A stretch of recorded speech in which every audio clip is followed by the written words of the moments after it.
The next topic we're going to talk about is solving a system by the addition method. We already talked about solving a system by the substitution method. So this is another way of accomplishing the same goal, to find the solution, which is an ordered pair, for these systems. Now, if you have two different methods, which one should you pick? The good news is it does not matter. You will get the same solution either way. You'll get the same numbers, same results. One might be faster or easier than the other depending on the situation, but if you're not sure which one to pick, either one should be fine. The only time you have to worry about which one to pick is when the teacher says you have to do one particular method. However, you will get the same result. Alright, so start with our first example.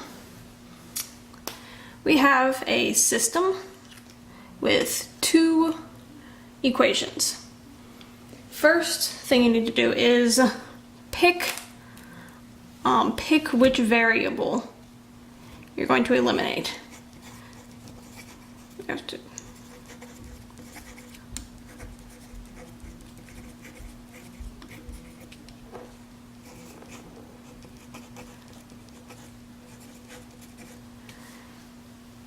see, because if you can eliminate one of the variables, it's not hard to solve for the other. Now, how are we going to do that? As stated in the title, we're going to add the equations together. So I'm going to rewrite the equations right here.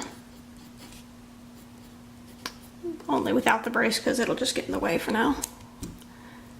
And I'm going to put a line under it, just like we were doing an addition problem. Now, with this one, you'll notice it's already set up. Right here we have 2x, and right here we have negative 2x. Now that makes it very convenient for us because if we add, see what your goal to do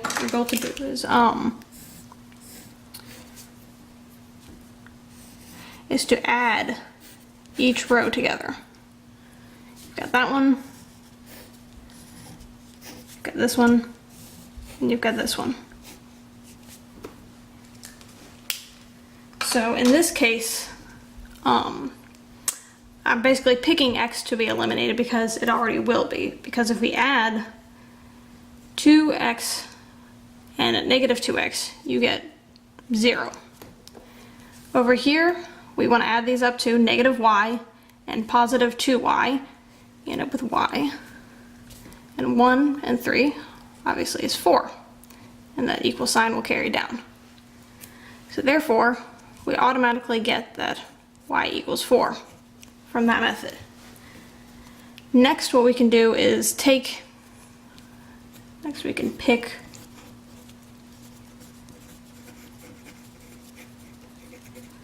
an equation, and we say that 2x, I just picked one at random, doesn't matter which one, and where I have y right here,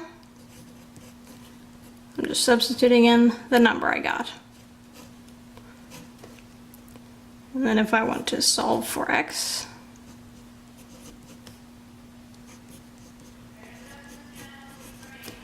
okay, so 5/2 or 2.5, either one.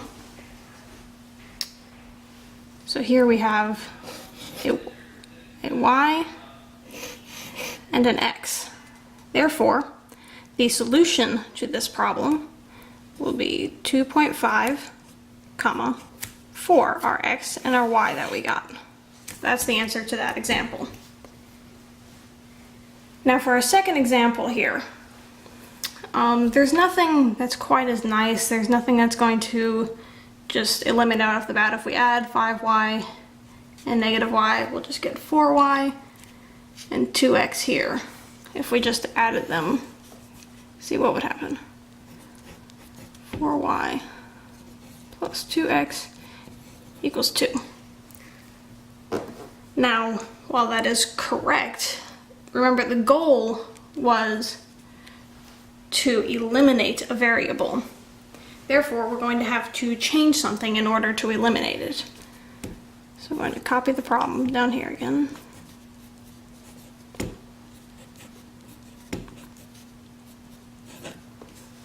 Alright. Now, one thing you can do with these equations is you can multiply them or divide them by anything, as long as you do any number, as long as you do it to the entire equation.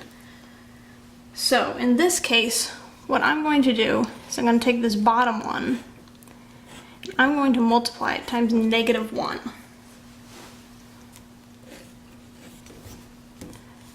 Alright, let's see what happens when I do that. The top one stays the same. I didn't multiply the top one. But the bottom one, -y times -1 is y. And then x times -1 is -x. 0 times -1 is 0. Now what happens if I add those together? Well, let's see. 5y plus y, 6y. But x minus x is 0. And then of course 2 plus 0 is 2. So you end up with 6y equals 2. Consequently, y equals 1/3. Now, one difference you might notice is that in this case, the second one in the row was eliminated. It does not matter whether the first or the second was eliminated. That's another thing you can pick, the first or the second. This kind of ties back into picking which variable you want to eliminate. But to complete the problem, we have y equals 1/3. So if I take, I'm just picking one of the equations at random, this one, and I substitute 1/3 in for y,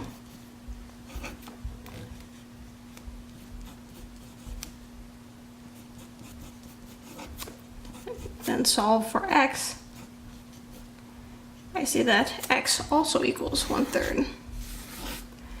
Therefore, the answer to this problem is the ordered pair x comma y, x, which in this case are both 1/3. So 1/3 comma 1/3 is the answer to this problem.